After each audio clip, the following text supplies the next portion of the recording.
சல்லியா உடஞ்சிருக்க இந்த R15 V3 தான் ரீசெண்டா பிக்கப் எடுத்திருந்தோம். லாஸ்ட் Thursday நைட் பாத்தீங்கன்னா டைம் 9:40 கிட்ட இருந்தது. ஸோ பிக்கப் கிளம்பிடலாம், மழை வந்து எல்லாத்தையும் கெடுத்துச்சு சொல்லிட்டு பிக்கப் ஆச்சு போலான்னு சொல்லிட்டு வண்டி எடுத்துட்டு கிளம்பியாச்சு. செம்ம டிராபிக், பரவாயில்லடா இன்னைக்கு வண்டி எடுத்தே ஆகணும்னு சொல்லிட்டு ஸ்ட்ரைட்டா கிளம்பி போயாச்சு. இந்த அளவுக்கு இயர்லியா கிளம்புனதுல வழியில நிறைய பேர் நம்ம ட்ரக் ஐடென்டிஃபை பண்ணி எங்க போறீங்க ப்ரோலாம் கேட்டாங்க. டிராவலே செம்மையா ஆரம்பிச்சிருந்து ஸ்ட்ரைட்டா அலமாதி ரூட் எடுத்து பட்டாபிராம் வழியா போயிட்டு இருந்தோம். நிறைய பேருக்கு இந்த டவுட் இருந்தது, ட்ரக்கோட ஸ்பீடு என்னன்னு சொல்லிட்டு 140 எல்லாம் போகும், ஆனா நாங்க ஓட்டுறது 90, 100, 80, 70 இந்த மாதிரி தான். ஸோ டைடல் பார்க் வழியா எங்கடா போயிட்டு இருக்குன்னு பார்த்தீங்கன்னா இந்த சின்ன ஐட்டத்தை ஒரு டெலிவரி கொடுக்க வேண்டியது இருந்து பட்டாபிராம்ல. ஸோ மினிட் கேட்டிருந்தாங்க. ஸோ பட்டாபிராம்ல ஸ்ட்ரைட்டா போயிட்டு ஒரு டெலிவரி முடிச்சுட்டு அங்க இருந்து 82 கிலோமீட்டர் காட்டுது மேப்ல.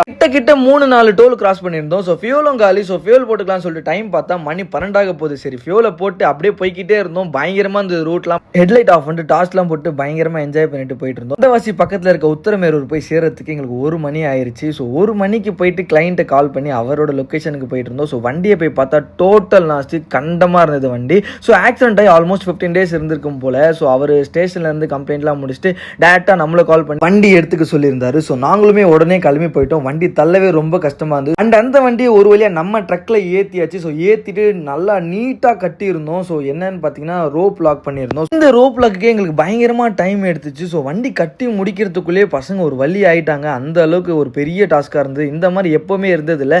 ஏன்னு பார்த்தீங்கன்னா போகிற வழி ஃபுல்லாக பயங்கர ஆஃப் ரோடிங். ஸோ அதனாலே ப்ராப்பராக கட்டி ஆகணும்னு சொல்லிட்டு நீட்டாக கிளியராக கட்டிட்டு வண்டி எடுத்து கிளம்பியாச்சு. அண்ட் பசி பயங்கரமாக எடுத்துச்சு. ஸோ டைம் பார்த்தீங்கன்னா 2:47. குவாலிட்டி இல்லாத ஃபுட்டை பயங்கர எக்ஸ்பென்சிவாக சாப்பிட்டுட்டு அங்கேருந்து கிளம்பியாச்சு. ஸோ நம்ம கராஜுக்கு வந்து சேரத்துக்குள்ள டைம் பார்த்தீங்கன்னா 4:12 ஆயிடுச்சு. பார்த்தீங்கன்னா நம்ம கராஜில் சேஃபாக கொண்டு வந்து இறக்கியாச்சு. இந்த மாதிரி குவாலிட்டியான பிரீமியமான சர்வீஸ் தேவைன்னா கண்டிப்பாக நீங்கள் நம்ம த்ராட்லர்ஸ் கால் பண்ணுங்க. கீப் சொல்லுங்க, நெக்ஸ்ட்ல பார்க்கலாம். மறக்காம ஃபாலோ அண்ட் சப்ஸ்கிரைப் பண்ணுங்க.